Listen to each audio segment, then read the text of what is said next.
Spot live തുടരുന്നു. ശബരിമല സ്വർണ്ണപ്പാളി മോഷണ കേസിൽ മുൻ executive officer D Sudheesh Kumar അറസ്റ്റിൽ. കേസിൽ മൂന്നാമത്തെ അറസ്റ്റാണിത്. ഉണ്ണികൃഷ്ണൻ പോറ്റിയുടെ സുഹൃത്ത് CK വാസുദേവനെ ചോദ്യം ചെയ്ത് വിട്ടയച്ചു. ദേവസ്വം ബോർഡ് ആസ്ഥാനത്ത് നിർണായകമായ ചില രേഖകൾ പ്രത്യേക അന്വേഷണ സംഘം പിടിച്ചെടുത്തെന്നും സൂചനയുണ്ട്. ഡാൻ കുര്യൻ ചേരുന്നു വിവരങ്ങളുമായി. ഡാൻ, ഈ കേസിലെ മൂന്നാമത്തെ അറസ്റ്റാണ്. ഈ മുൻ എക്സിക്യൂട്ടീവ് ഓഫീസറായ സുധീഷ് കുമാറിന് ഈ കേസുമായി ബന്ധപ്പെട്ട പങ്കെന്താണ്? സുധീഷ് കുമാറാണ് ഇത്തരത്തിൽ സ്വർണ്ണപ്പാളി അവിടെ നിന്ന് മോഷ്ടിക്കുന്നതിന് വേണ്ട സാഹചര്യം ഉണ്ണികൃഷ്ണൻ പോറ്റിക്ക് ഒരുക്കി നൽകിയത് എന്നാണ് SITയുടെ കണ്ടെത്തൽ. ഇതുമായി ബന്ധപ്പെട്ട ചില സൂചനകൾ നേരത്തെ ദേവസ്വം വിജിലൻസ് നടത്തിയ പരിശോധനയിൽ ലഭിച്ചിരുന്നു.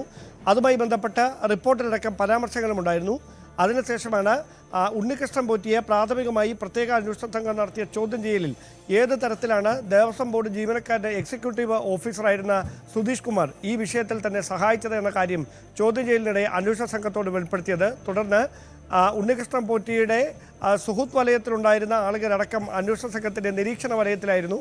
അതിനൊടുവിലാണ് കഴിഞ്ഞ ദിവസം ഈഞ്ചക്കലിലെ ക്രൈംബ്രാഞ്ചിൻ്റെ ഓഫീസിലേക്ക് ഹാജരാകാനുള്ള നിർദ്ദേശം ഉണ്ണികൃഷ്ണൻ പോറ്റിയുടെ സുഹൃത്ത് വാസുദേവന് നൽകുന്നത്. അങ്ങനെ വാസുദേവനെ വിശദമായി ചോദ്യം ചെയ്തു. അതിനുശേഷമാണ് വിട്ടയച്ചത്. എപ്പോൾ അന്വേഷണ സംഘം ആവശ്യപ്പെട്ടാലും ചോദ്യം ചെയ്യലിന് ഹാജരാക്കണമെന്നാണ് നിർദ്ദേശം.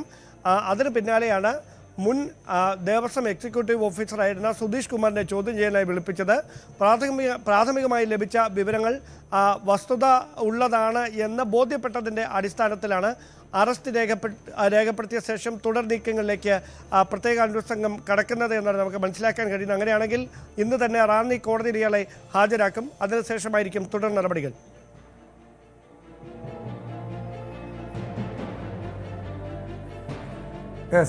തീർച്ചയായും ഡാൻ, ഇവിടെ ഉണ്ണികൃഷ്ണൻ പോറ്റിയുടെ സുഹൃത്ത് CK വാസുദേവനെയും നേരത്തെ ചോദ്യം ചെയ്ത് വിട്ടയച്ചിട്ടുണ്ട്.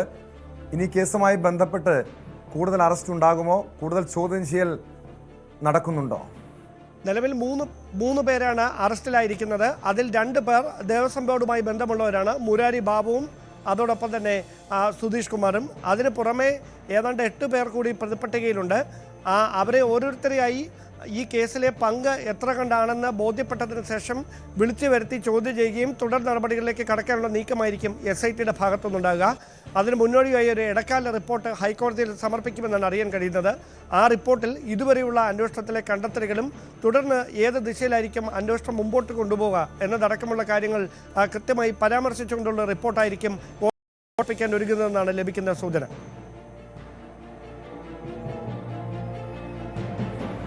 തീർച്ചയായും ചില നിർണായകമായിട്ടുള്ള രേഖകൾ ദേവസ്വം ബോർഡ് ആസ്ഥാനത്ത് നിന്നും പ്രത്യേക അന്വേഷണ സംഘം പിടിച്ചെടുത്തുന്ന സൂചനയുണ്ടല്ലോ. അതുമായി ബന്ധപ്പെട്ട എന്തെങ്കിലും വിവരങ്ങളുണ്ടോ? എന്ത് രേഖകളാണ്? അതായത് ഈ കേസുമായി ബന്ധപ്പെട്ട ഇവരുടെ ദേവസ്വം ബോർഡ് ഉദ്യോഗസ്ഥരടക്കം പങ്ക് തെളിയിക്കുന്ന, ഈ കേസിൽ അവരുടെ പങ്ക് തെളിയിക്കുന്ന രേഖകളാണോ കണ്ടെടുത്തിട്ടുള്ളത്? അത് സംബന്ധിച്ച സൂചനകളൊന്നും ഇതുവരെ അന്വേഷണ ഉദ്യോഗസ്ഥരുടെ ഭാഗത്തു നിന്ന് ലഭിച്ചിട്ടില്ല. നമുക്ക് ഈ കേസിന്റെ രഹസ്യ സ്വഭാവം അറിയാം. അതുകൊണ്ട് തന്നെ അത്തരം വിശദാംശങ്ങളൊന്നും മാധ്യമങ്ങളോട് പങ്കുവെക്കാനും ഉദ്യോഗസ്ഥർ ഇതുവരെ തയ്യാറായിട്ടില്ല.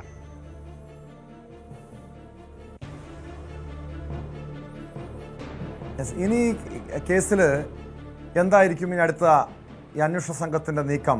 കാരണം നിലവിൽ ഈ മുരാരി ബാബുവിനൊക്കെ ഇനി വിശദമായി ചോദ്യം ചെയ്യാനുള്ള നീക്കമുണ്ടോ? കാരണം മുരാരി ബാബുവിനെ കോടതിയിൽ ഹാജരാക്കി വിശദമായി ചോദ്യം ചെയ്തതിന് റിമാൻഡ് ചെയ്ത ശേഷമാണ് വീണ്ടും ഈ മൂന്നാമത്തെ അറസ്റ്റിലേക്ക്, സുധീഷ് കുമാറിൻ്റെ അറസ്റ്റിലേക്ക് കടന്നത്.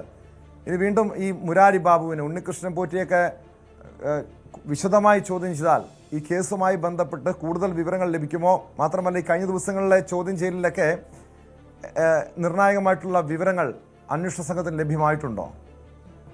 തീർച്ചയായിട്ടും ഈ കേസുമായി ബന്ധപ്പെട്ട് ഉണ്ണികൃഷ്ണൻ പോറ്റിയിലും ദേവസ്വം ബോർഡിലെ ഉദ്യോഗസ്ഥരിലും ഒതുങ്ങി നിൽക്കുന്നതിനപ്പുറത്തേക്ക് മറ്റേതെങ്കിലും രാഷ്ട്രീയ നേതാക്കളുമായി ഇവർക്ക് ബന്ധമുണ്ടോ എന്നതാണ് ഇതിലെ ഏറ്റവും പ്രധാനപ്പെട്ട ഒരു ചോദ്യം ആദ്യഘട്ടം മുതൽ ഉയരുന്നത്.